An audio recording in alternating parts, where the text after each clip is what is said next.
Hello and welcome to Two Matas on One Screen. Welcome to Defense Diaries. I'm your host, Bob Mata. Wow. Can you guys hear that? I think you can hear that. No way.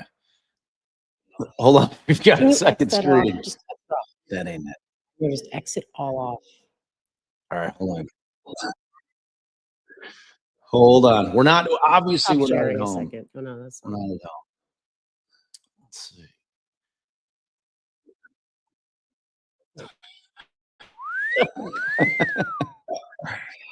Hey. Oh my God. All right, hold on. You're getting a terrible echo. This is amazing. All right, bear with us. Bear with us. You can let me take over right now. Let me do it. I'm just not Let seeing. me do it. All right, if the entire stream quits, it's out. It could be over here. I don't understand why it won't let me close down the other windows. It might be on the second. Here, let's see these. Hello? What that doing? My God. Is there an echo? There's definitely an echo. I don't know. We're sorry. All circuits are busy. Please try again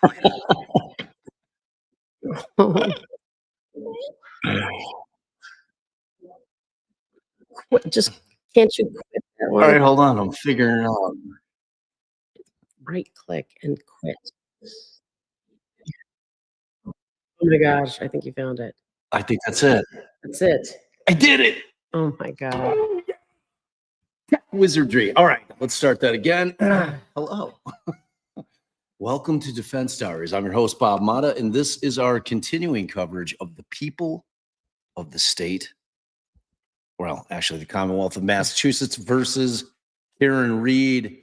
We are on spring break.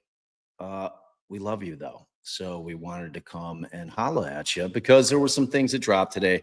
We are on the eve of trial. Trial starts tomorrow. The jury will start being selected at some point tomorrow. How long that is going to take? Do you have any guesses? I don't know. I hope all day.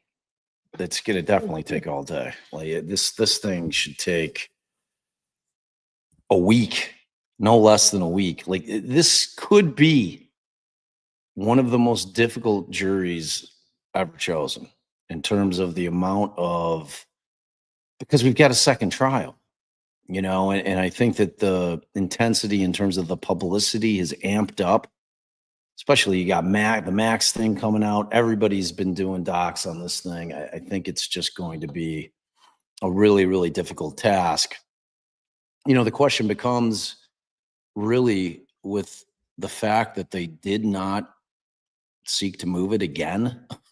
I don't know why. I don't know what the thinking is behind not moving this thing out of Dedham, but to me, it seems crazy. I'm sure there's some kind of method to the madness from both sides, frankly, but it's not a huge community.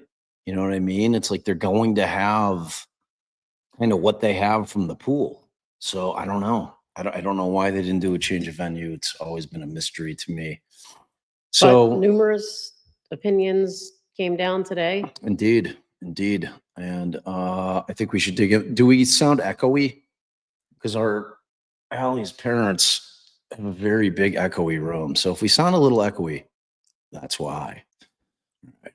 I'm going to share something. Okay, so we're going to start with the third-party culprit stuff because that is interesting. Okay, do you want me to read? Yep. Okay. All right. So memorandum on decision and order on Commonwealth's motion in limine to preclude the defendant from raising a third-party culprit defense. So the Commonwealth has moved to preclude the defendant from raising a third-party culprit defense. The defendant has alleged 3 potential third-party culprits: Brian Albert, Brian Higgins, and Colin Albert. For the reasons that follow, the Commonwealth's motion is allowed in part and denied in part. So the opportunity to present third-party culprit evidence is guaranteed by the Due Process Clause of the 14th Amendment because it is rooted in the right of criminal defendants to a meaningful opportunity to present a complete defense. See Commonwealth v. Scott, and that's quoting Crane v. Kentucky, which is a 1986 U.S. Supreme Court case. A defendant may introduce evidence that tends to show that another person committed a crime or the crime or had the motive, intent, and opportunity to commit it. And that's Commonwealth v. Silva, Santiago, abrogated on the grounds by Commonwealth v. Moore. However, the defendant's latitude to introduce such evidence is not boundless. And that comes from Commonwealth v. Kirkland. The defendant's ability to mount a third-party culprit defense is not without limits. Evidence that a third party committed the crimes charged against the defendant or had the motive, intent, and opportunity to commit the crimes is admissible, provided that it has substantial probative value and will not tend to prejudice or confuse the jury. And that's Commonwealth v. Watkins from 2015. Proffered evidence must have a rational tendency to prove the issues the defense raises. The evidence cannot be too remote or speculative. So here's the big one. This is the big one. This is the no. So this is Mr. Colin Albert. I mean, can Cosgrove really not say Colin? Like what? What? So Colin Albert. As to Colin Albert, the defendant's proffer contains no additional evidence that than that presented at the first trial. And it is insufficient to support a preliminary finding that Colin Albert had the motive, intent, and opportunity to commit the crime. The evidence of opportunity is wholly inadequate. There is no evidence that Colin Albert was at 34 Fairview when the defendant and Mr. O'Keefe arrived at the home. See Commonwealth v. Fitzpatrick. Third-party culprit evidence properly excluded where there was no evidence third party had means or opportunity to commit the crime, and evidence of motive was speculative and too remote. Evidence at the first trial was that Colin Albert had already been picked up by the time O'Keefe and the defendant arrived at 34 Fairview. As to motive, the defendant contends that Colin Albert had been in a feud with John O'Keefe in the weeks and months leading up to O'Keefe's death, and that Colin Albert had thrown beer cans on O'Keefe's lawn and swore at him. There was, however, no evidence substantiating these claims at the first trial. Footnote 1, to the extent that at the upcoming trial, the defendant would offer hearsay testimony to support the claim that Colin Albert had a feud with O'Keefe to be admissible, such evidence must be otherwise relevant, not tend to prejudice or confuse the jury, and there must be other, quote, substantial connecting links to the crime. And then see Commonwealth v. Rice, 2004 case. So the proposed evidence does not provide a substantial connecting link between Colin Albert and O'Keefe's death. So Even if there was evidence of some ill will between O'Keefe and Colin Albert, motive alone is not enough to demonstrate third-party culpability, and that's Commonwealth v. Martinez, 2021. And then they also cite Commonwealth v. Buckman, a 2011 case. Fact of tensions between the neighbor and the victim was not indicative of the neighbor's motive to kill, and the defendant offered and produced no evidence suggesting that the neighbor had any opportunity to kill beyond that possessed by any neighbor. Moreover, the theory that Colin Albert is the third-party culprit because he had scraped some knuckles at some point after O'Keefe's death, had been seen in a video drunkenly taunting others with no connection to O'Keefe, and apparently was not named in police reports, is speculative at best. See Acevedo. Third-party culprit theory that the victim was shot by an unnamed rival drug dealer and was based on rank speculation. That's in quotes, and properly excluded, and that's Commonwealth v. Andrade, 2021. Evidence that rival gang members lived near the shooting and were involved in a feud with the victims, not sufficient to support third-party culprit defense, where there was no evidence that they had been nearby at the time of the shooting, and the theory was speculative at best. Allowing such, quote, feeble third-party culprit evidence poses a risk of unfair prejudice to the Commonwealth, end quote, and would only serve to confuse the jury. So accordingly, evidence that Colin Albert is a third-party culprit is excluded from trial. The Commonwealth's motion in limine is allowed as to Colin Albert. Thoughts? So based on the evidence that was presented and the evidence is outlined in this order, I don't disagree that there's not a lot of connectors as to Colin Albert. Now, the fact that Colin testified that he's never been in a fight and he has been in a fight, I think that is relevant, having nothing to do with third-party culpability. And I think that they can still get that in because it goes to his credibility. Now, if he, denies it, are they going to be able to prove it up with, pictures? I don't know that he will deny it. Like you were asked before if you had ever been in a fight, and initially you testified you had not, correct? But you have been in a fight. Yes, I have. So you lied to the jury at that point in time. Yes, I did. Yeah. And, I think the things that might bug some people is that there appeared to be some data that Colin was in fact not home and that he was, I believe, at a school, one of the high school that was right near the property at a time that he claims that he was at home. So there was some evidence that it was introduced that they were not being truthful about whether or not Colin was there at the time in question.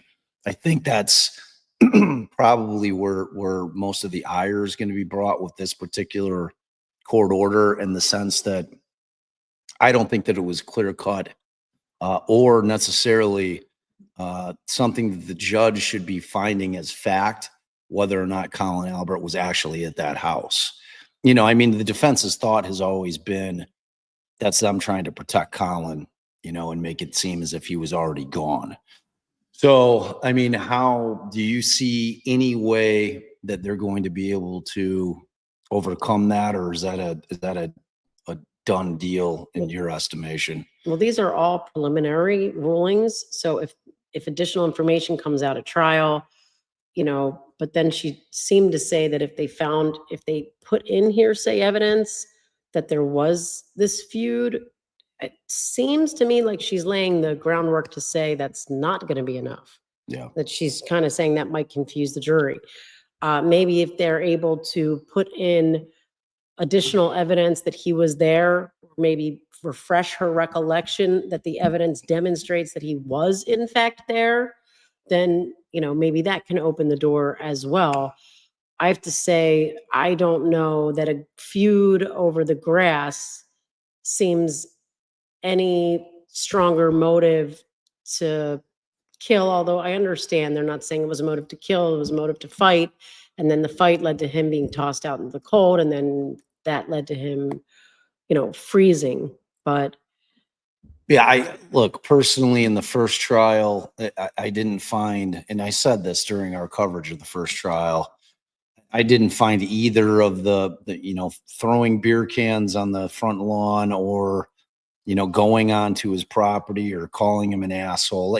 Like none of those things necessarily lead to A an violent intent, attack. right? An intentful homicide, right? But what they could lead to is if John O'Keefe came in hot for whatever reason, went right at Higgins, and a melee breaks out, and I mean, there's a bunch of dudes throwing hammers, and Colin's one of those dudes, then that's not a crazy thing, and it does. Like I just didn't think that helped the defense when they were bringing that shit up, just because I thought that the judge would think it was kind of a ridiculous thought process as well, which ultimately I think that bared itself out. And that's not to say that I just thought using those two things to make it to stretch it to where that might be a motive for Colin just seemed like a long shot in my estimation. If Allie and I were trying the case, we would have been doing battle over that. If she was trying to get that in, I would have fought against it just because I like in the grand scheme of things, I don't necessarily know that it would have helped all that much. Because again, you guys, this isn't about us. This isn't about what you think or what you believe. This Or the isn't truth sometimes. right. I Even mean, if it's what happened, it's what you can actually convince someone happened. right, which again, you always have to keep in mind the defense doesn't have to prove shit. But, if the intent is to go in here with the frame up job again, they're creating a burden for themselves. It's not an actual legal burden, but in terms of the minds of the jurors, which are the only 12 minds that matter, they're the only 12 that matter. None of us out here matter. None of us, behind the screens matter. None of us matter. It's just the 12 that get picked for that jury. So, All right, well, let's see what she said about Brian and Brian, because at least we've got some do you good want to read news it here. or do you want me to read it? Is it easier for me? As to Brian Albert and Brian Higgins, the defendant's proffer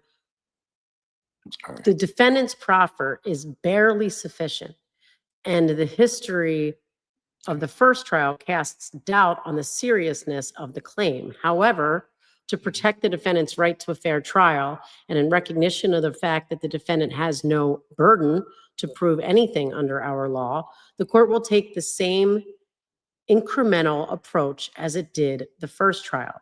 Defense counsel are ordered not to mention potential third-party culprits in opening statements, but counsel will be allowed to develop the evidence at trial if possible, and counsel may seek an appropriate instruction if warranted after the evidence is concluded. And she has a footnote 2, which you can read. Okay, so footnote 2 is the court notes the defendant at the first trial under an identical order did not seek an instruction on third-party culprits. Interesting. Yeah, at least she's giving them a little reminder there, like, hey, guys. Right. Though.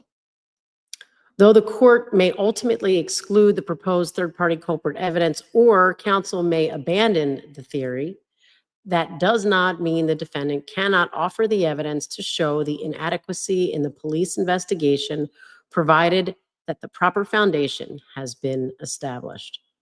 And then she just says that it's, denied in part, granted in part. Right. Allowed in part, I guess, denied in part. So it does say the defendant is not prohibited from raising a third-party culprit defense as to Brian Albert and Brian Higgins at this time.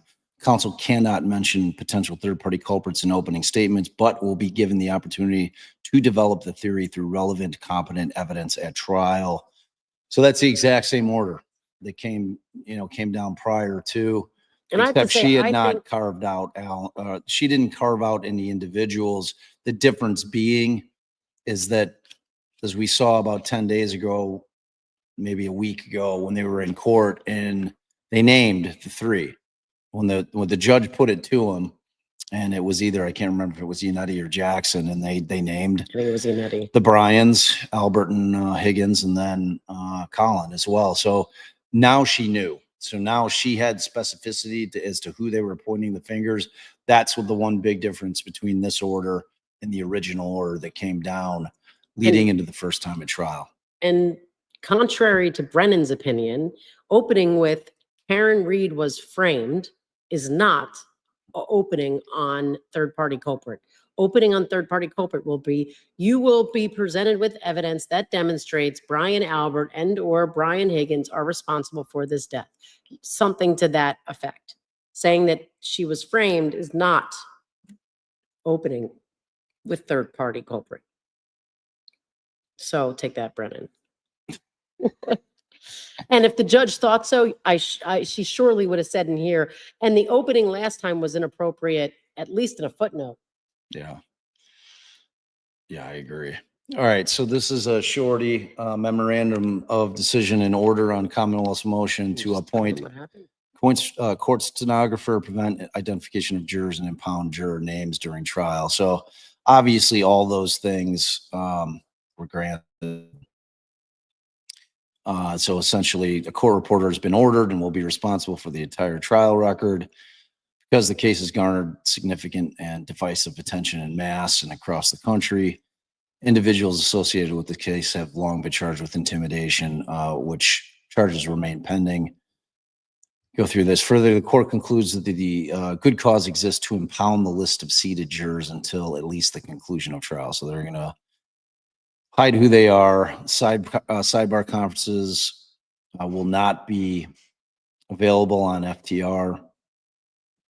And spectators and media are prohibited from attempting to provide specific identifying information of jurors or potential jurors to the public, including physical descriptions of the jurors. All right, so we have to remember that in our lives. We never did that. Oh, plus we couldn't see him, so that'll be pretty easy to do. Now, if I drop it, or if we're getting choppy, let us know. I see that our signal's pretty low here. So let us know if we're getting choppy on the stream. All right, so the combined witness list has come out. Aiden's first on the list. Oh, it's alphabetical. All right. I was going to say, come on. Jeez. I mean, we don't want to go through it at this point, but All right, well, then move on then. so we got 150 total combined witness list. And that's for the judge to read off to the jurors to make sure that they don't know any of the witnesses. Right. So they'll go through that with the initial questioning. Like that's the first thing that judges will always do when you have the entire veneer in there. You know, they'll fit as many as they can in there, and they will be essentially asked a series of questions. You know, do you know any of these witnesses? Do you have any knowledge of the parties or the lawyers? Do you know them personally? So she'll go through all those things. If there are issues with that, like sometimes you can kind of weed out potential issues. And that's not even our dog. That's our in-law dogs. Our dog-in-laws. Yeah. Oh, they're outside. They're so sweet. Okay, so this one's definitely a little more interesting. Okay, so this is the memorandum of decision and order on the Commonwealth's motion in limine to exclude defense expert Michael Easter's opinion on the investigation.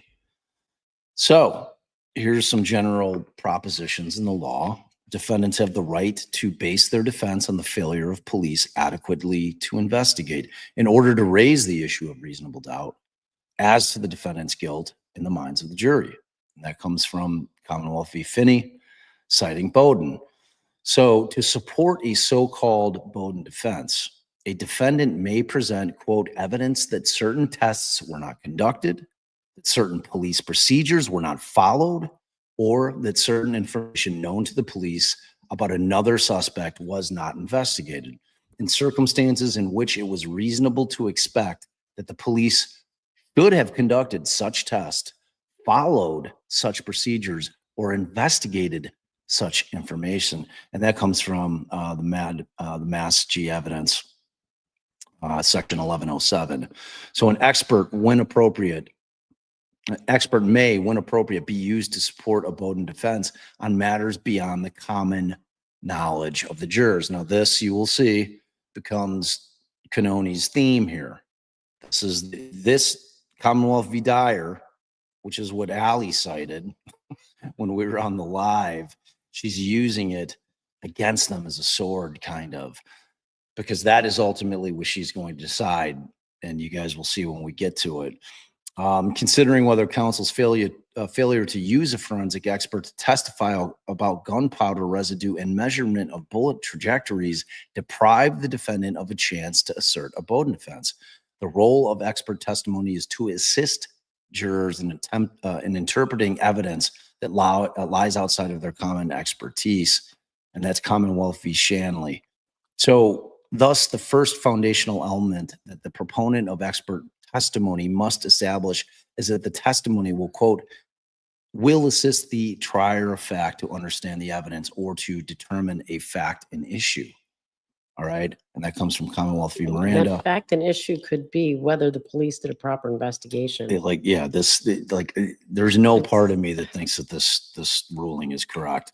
So otherwise, qualified expert testimony is admissible if, in the judge's discretion, the subject of such testimony is not within the common knowledge or common experience of the trier in fact, and the testimony will assist the trier of fact in determining a fact and issue or in understanding the evidence. Citations omitted. In support of her Bowden defense, the defendant here seeks to admit expert testimony from Michael Easter, a retired agent of the Federal Bureau of Investigation, to opine on law enforcement's failure to adhere to standard investigative policies and protocols in this case. More specifically, Easter's expert report indicates that he will testify that the investigation in this case was not reliable due to the, quote, lack of secured crime scene, absence of detailed crime scene log or evidence chain of custody, the failure to separate witnesses, and the premature categorization of individuals as witnesses, and potentially biased based on failure to investigate other suspects and obtain their cell phone records. And that comes from the Easter report at pages 15 and 16. The court cannot find, nor has the defense counsel cited, one mass case where an expert was permitted to opine on the general competency of a police investigation. And that's footnote 1. The defendant cites Commonwealth v. Wood, where the Supreme Judicial Court noted that defense counsel, through cross-examination and the calling of its own experts, extensively challenged the adequacy of the forensic investigation conducted by the police. The court acknowledges that some forensic matters are beyond the common knowledge of jurors and therefore appropriately explained by expert testimony. This is not what the defendant is seeking to present through Easter's testimony. So the lack of authority suggests that during all the jury trials where the defense has been inadequate police investigation based on Bowden, expert testimony has not been needed for the jury to be able to evaluate the reliability of the Commonwealth's case and whether any failures in investigatory steps are sufficient to create a reasonable doubt of the defendant's guilt. So did Judge Cannone not take like a logic class? You know, it's like not all X's are Y's, but all Y's are X's. Like she's saying that they cannot cite a case. Most oftentimes you can't cite a case because it hasn't been appealed because it's been allowed to happen. So for her to sit here and say there's not one appellate case that the defense can cite to where the state was allowed or the defense was allowed to call an expert for this purpose, there is not one that anyone can cite to that says they cannot. And the defense has established that this is the law. You have the same as the federal rule. Every federal court allows it. And, you know, where does she get off trying to say that the law says that it can't happen because they can't cite a case where it did? Right. That's the opposite of the way it works. Right. And do you guys understand what she's saying? Like the fact that there exists no law is not a factor that she should be counting on because of the fact that that's how it always is. That doesn't necessarily make it right, though. but like, here's my bigger thing, and she's going to get into the kind of the whole, like, her basis is that the first case that we cited. All right. And she's going to talk about how like a jury doesn't need an expert to tell them that this was a shitty investigation. While that may be true, and I think that common sense will dictate to a certain extent, to suggest that an ex-Fed who understands what a proper investigation is and can say, okay, well, this is what should be done, and this is what was done. If she doesn't think that that's helpful, she's full of shit. Like how would a normal average citizen know that from watching cop shows? Right. Is that what her basis is? Because people watch police shows that we all understand how investigations. I mean, if that's the case, I mean, like, we're in free for all world because we're all cops. I mean, like every armchair sleuth on the planet that's working behind their internet should have the same exact level of competency, and in terms of reliability, they're just as reliable according to Cannone's reasoning here. You see what I'm saying? I mean, she's saying we should all know. We all know. It's like what the Supreme Court says about pornography. It's like I don't know how to describe it. I can't But really. I know it when I see it. I know it when I see it. So is But that the what she's defense saying? put forth enough cases to establish that the courts universally in Massachusetts, a ton of Massachusetts cases where they are letting skilled testimony in of police as basically experts in, what drug dealers do, what gangs do, what, criminals do, and the way criminals run their operations. So I don't understand how she thinks that that what she is saying applies. It is not apples to apples. It is apples to oranges. She is. It's ridiculous. It's absolutely ridiculous. Yeah, and Carrie's got an interesting point here, and again, Carrie says during the cross defense asked questions that pointed out the faults in the investigation. I didn't need an expert to tell me that personally. And that's what the judge is saying. And Bob's saying, while that's true to a certain extent, she's still making the wrong call. She is, because like all of us can look at it and say, well, you shouldn't put potential DNA evidence or blood evidence in solo cups. You probably shouldn't use a leaf blower to clear off snow. You But the should separating definitely witnesses, when they talk to them, when the extent of the investigation and the witnesses, whose cell phones you should ask for, and whether that would be something a typical investigator would presented with the same facts as these officers were presented with, that's not necessarily common knowledge. Yeah. And I mean, to me, there's just, I fail to see what the harm is. I don't understand why she feels like she needs to put up a bigger buffer towards the incompetency of this. To balance things in favor of the state. That's not the way the scale. That's not the way it's supposed to work. And that's the only way that you can look at this, because like, what is the harm in having somebody who knows what an absolute actual proper investigation should look like, saying, hey, comparatively, beyond what Carrie was saying, well, I got it, I didn't need somebody to point it out. Well, I'm sure that there's some aspects, Carrie, unless you're law enforcement, that you might find helpful from somebody who is actually trained in it. And that's kind of the broader point. I mean, obviously, just as a totality of the circumstances situation, I think that it's fair for the defense to be able to go into exactly on where the mistakes were made. I think especially when you're talking about chain of custody, like I've gone to great lengths on our podcast to talk about and describe so that people understand what a chain of custody is and what it means and how critical it is. The chain of custody with respect to any piece of evidence is the only thing that allows everybody that is not the cops that were investigating that crime to know that they haven't planted or tampered with evidence. It's the only thing that allows us to know that. Without a chain of custody, without a proper chain of custody, we have no way to know it. No way to know it. Well, and no way to even present or challenge it correctly, because even with a chain of custody, it could have been planted, but at least you've got the line so that you can find, at least try to find some kinks in it. But Yeah, you were in the middle of that. I know. I lost connectivity on this little guy here, right here. All right, some more tech wizardry. You guys just wait for it. Wait for it. Let me see. I'm using a, okay, so I think if I move this guy back, do you mind if I talk everybody through what I'm doing right now? Sure. Thanks, I- babe. All right, let me see if I can move this guy over there. Oh, I lost, what's it called? The dude. Sidecar. Sidecar. Oh, wait, hold on. I think I got the sidecar back. Hold on. Wait for the magic. Wait for the wait. Take the one document, not the full screen.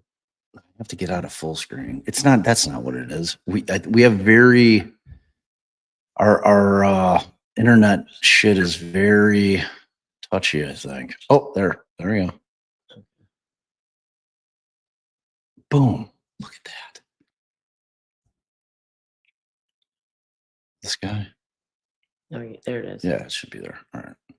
Look at this tech wizardry. This is amazing. I'm amazing myself right now. It's just so impressive. Okay. All right, we're back up. And we're back.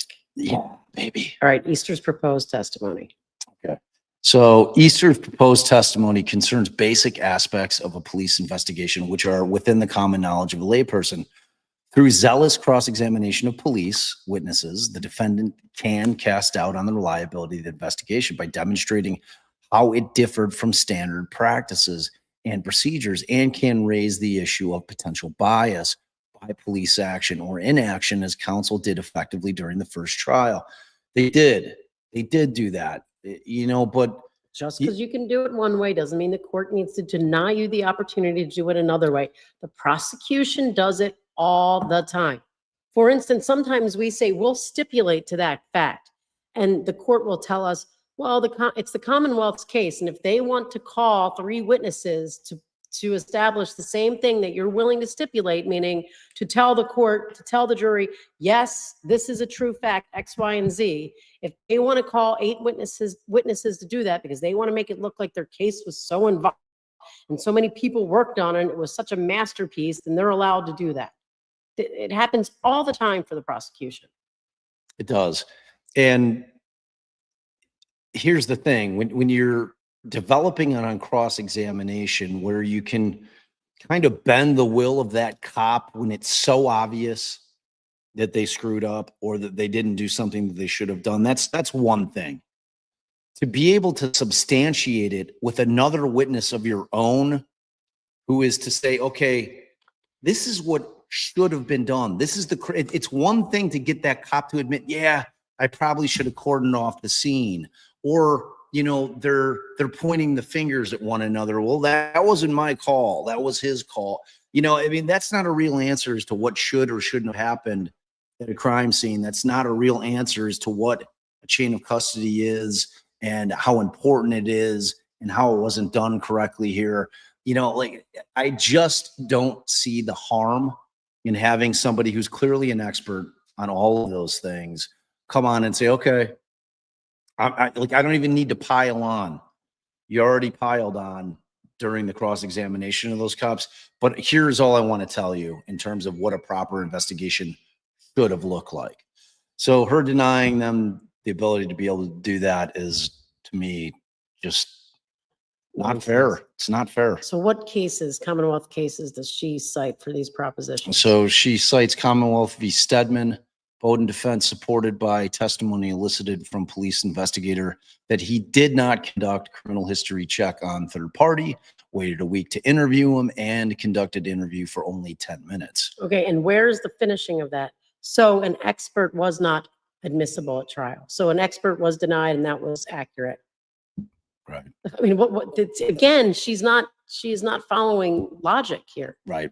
So they cite Finney, which states that reports would have been admissible to show that the police were on notice of a third party as a potential suspect, but that he was not investigated. So an expert was not appropriate in this, under these facts. I mean, this is the logical step she's missing in her legal analysis here.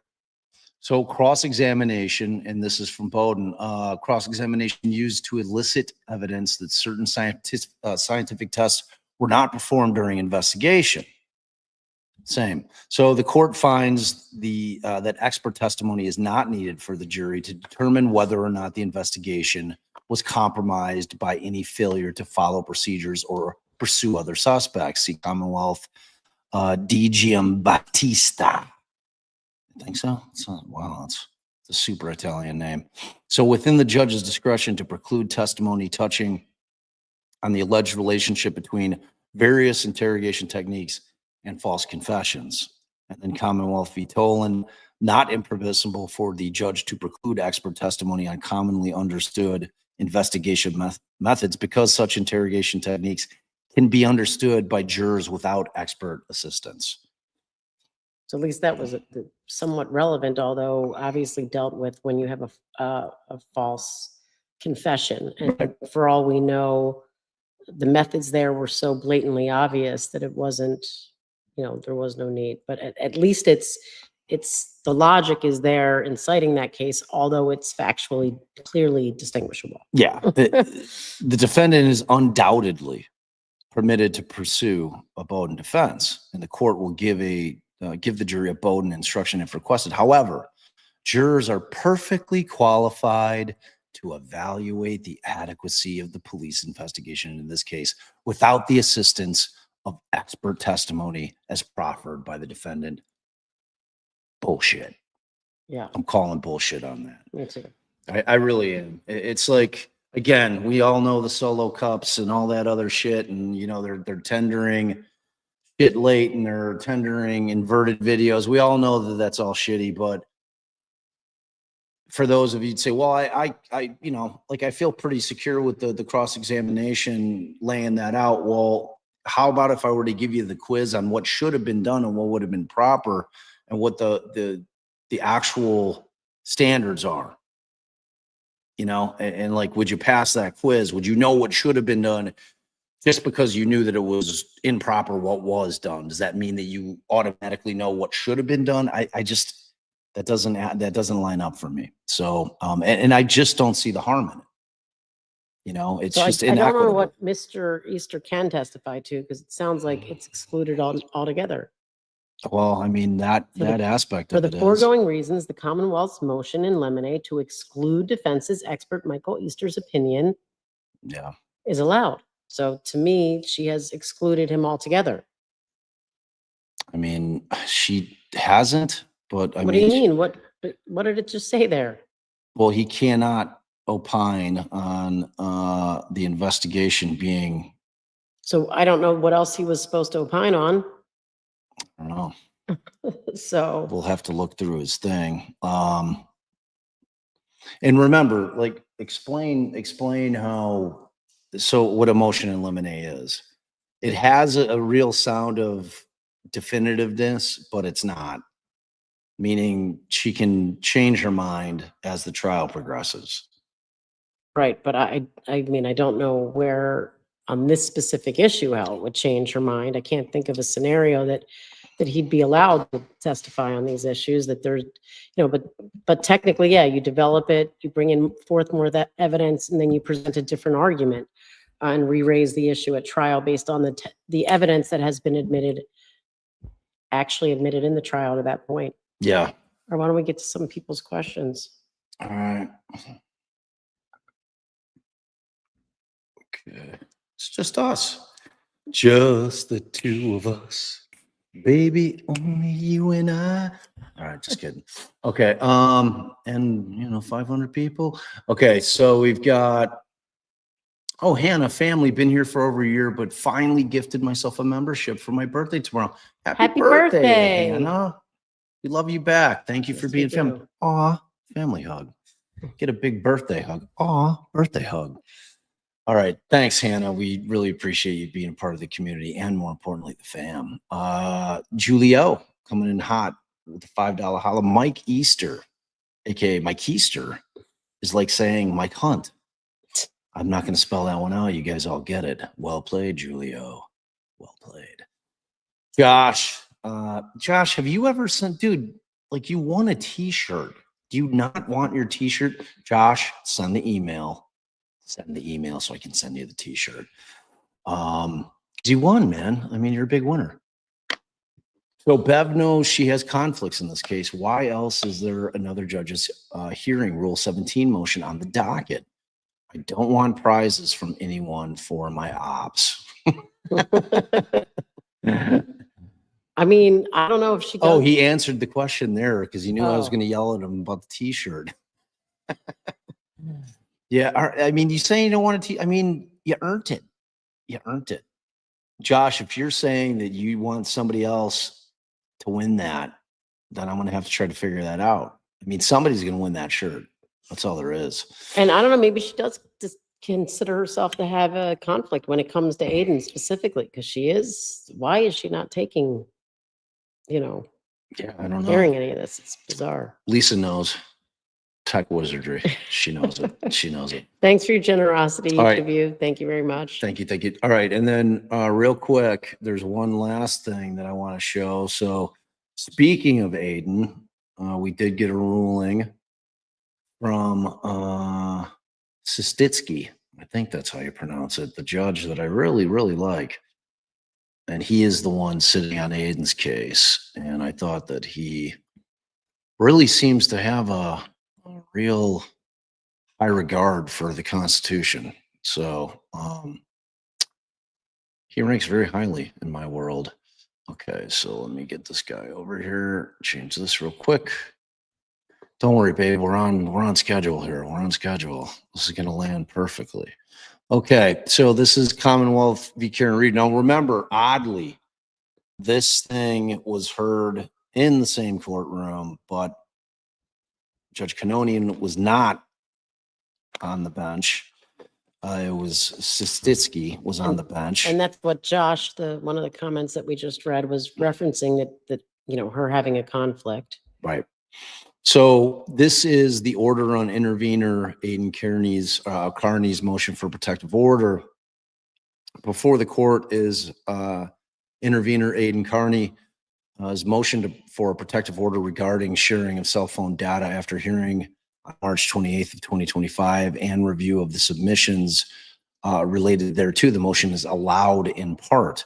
The intervener has raised significant concerns regarding confidentiality related to the Commonwealth's prosecution of Mr. Kearney in 2382 CR 313. Specifically, his concerns over law enforcement's use and or dissemination of data obtained by search warrant and extracted from Mr. Kearney's cell phones. The court deems interveners' concerns sufficient to warrant further court action. However, only as it pertains to data that is being produced per the court's March 20th, 2025 order in this case, and only as it relates to the above captioned case. The court acknowledges that other investigative materials or discovery beyond that covered by this order are already subject to the court's prior order concerning counsel's obligations, and intervener Kearney has also moved for identical protective order in the pending case in which he is a defendant. That motion is not currently before this court. With regard to the data extracted from Mr. Kearney's phones and produced per the court's March 2025 order, the court orders the following. 1, all agents of the Commonwealth, including but not limited to any members of any law enforcement agency or agent or contractor thereof, shall maintain the confidentiality of the data and shall not share, publish, disseminate, or otherwise disclose the data or any information concerning the data to anyone other than counsel of record for the Commonwealth in this matter or counsel of record for the defendant. So 2, this protective order shall take effect when entered and shall remain in effect unless terminated by entry of a court order. And then 3, any person who violates this order shall be in contempt of court.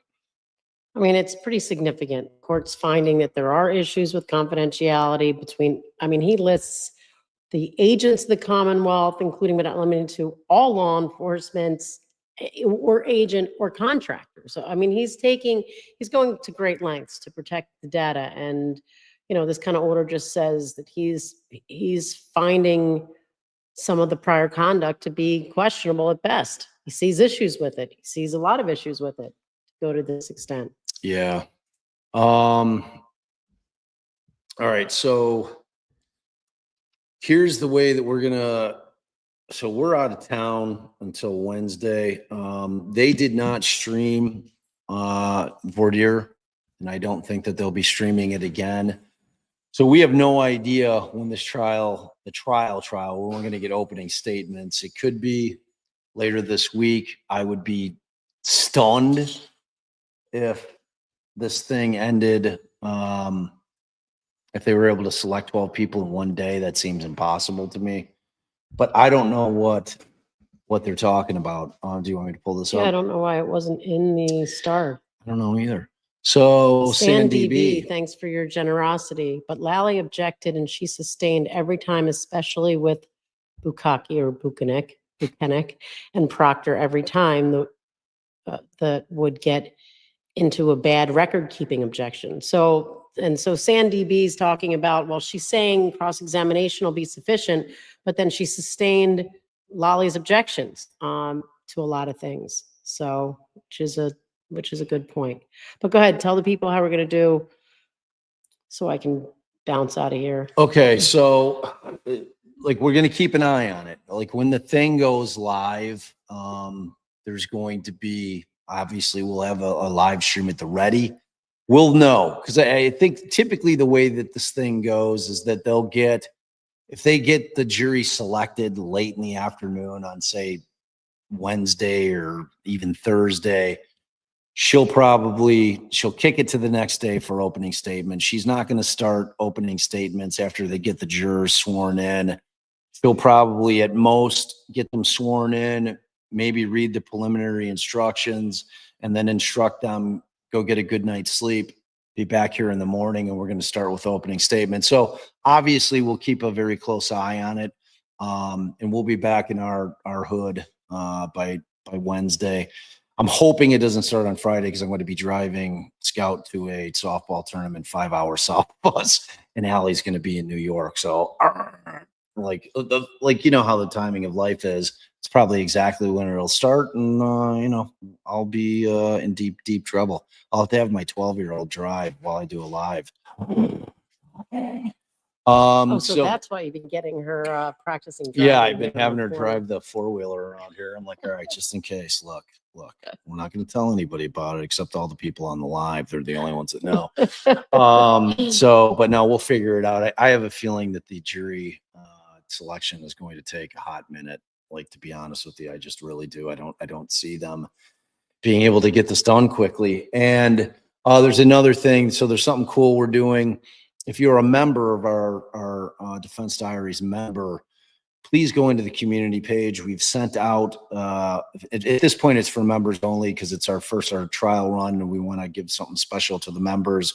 We've created it's an email where if you click on the link, it's going to bring you to a page where you can go ahead and leave a voicemail with any question you want to ask us, whether it's on Reed, whether it's on Koberger, whether it's on Allen, whether it's on anything that we cover, whether it's on something that we don't cover, whether it's something about us, whatever you guys want.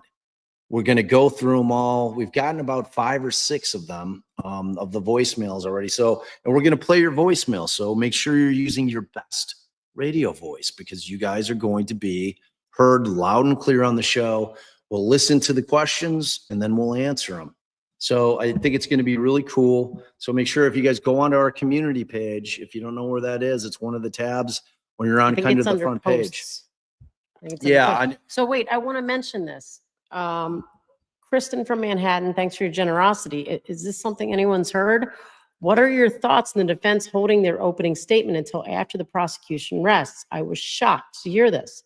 Also, do you think Hank's effect will change in front of the jury? So first of all, have you heard this? No. Is it something that's been out there? Where'd y'all see that? And I'm asking about Yannetti saying that he was going to or that anyone Defer. saying that the defense was going to defer. That is an option that people have. The defense can hold their opening until after the states rests their case in chief and right before they start their case in chief. You know, Bob and I have talked about the possibility of doing that in some cases. don't We love never it. have. I don't love it. It's scary It's because scary. here's the concept, you know, because a lot of times you'll hear defense counsel, the first thing that they'll stand up and say, if they're smart, is they'll say, the first thing we're going to ask you is just please wait. So meaning you're going to hear all the state's evidence. Okay. You're going to hear their entire case in chief first. And what I'm asking you to do is wait. Don't form your opinion as to guilt or not guilty based on just the state's case. Wait for it. Wait for our defense to get presented to you before you come to that conclusion. So it's really, really hard. So, you know, if you have a situation like that where all they're hearing from is the Commonwealth from opening, jumping right into their case in chief, and they hear nothing from the defense until it's their time for their case in chief, it's a calculated risk. And I don't know if the thinking behind that is because Yannetti wants to kind of drop the hammer on them instead of them being told Karen Reed was framed. You know, like instead of doing that in the beginning, waiting till the Commonwealth gets their whole case out, giving them no idea, they'll have no indication whatsoever what's to come. And then when it's their turn, they then drop the hammer on them. And then I could see that maybe being a more effective approach if that's the approach that they're going to take. Right, If or that's not the approach they're going to take, I don't know why they'd be doing it, or to be being honest able with to you. kind of do like a mini closing opening because they'd be able to reference everything they think that they drew out. You know, Yeah. the evidence will show, and some of it you've already seen. The evidence will show, and I don't know. Why'd you look at me like that? No, I was just Oh. I was just watching you talk. So I don't know, but I haven't heard it, but it would be, there was one more comment there, Okay. but Oh. it would be interesting. Mags, member for 3 months. Oh, family hug. I just want to say I'm grateful to be a part of this amazing community. Love you all. We love you back, Mags, and we're thrilled that you are a part of our community. And thanks for your generosity as all well. the time. And Gen X girl lawyer, thanks for your generosity. Let's go Cubbies, go White Sox. They're so bad. They're so bad. Like, I just wish they'd move so I could just become a Cubs fan. Like, All right, I'm checking out. Say goodbye. All right, you guys, she gone. All right, you guys. So this is perfect. I was hoping to keep this down to about an hour. So, I mean, it's coming. We're here, right? We are absolutely here. It is go time. It is absolutely go time. I'm still thinking that I'm going to try to make it out there. I want to try to get out there for maybe 5 days of trial. I'm going to probably wait until after maybe the first week. Frankly, I'd rather go out for the defense's case in chief, to be honest with you. And no, I don't think, also to answer the second part of Kristen's question, Hank's not going to change a goddamn thing. Hank is exactly who he is, and that's exactly what he's going to sound like the whole time. It's like Bob. Alessi wouldn't change his, you know what I mean? He's very, you know, I mean, he's very professorial. Bob Alessi is, but he's not going to change anything in terms of like who he is. I mean, that's just how he presents. So it's going to be the same thing with, I mean, maybe he will switch it up a bit. You know, I mean, he could, like, he's not going to be able to change what his voice sounds like, though. You know what I mean? So, that's it. That's it. Yeah. And as I'm saying goodbye. So, all right, you guys are amazing.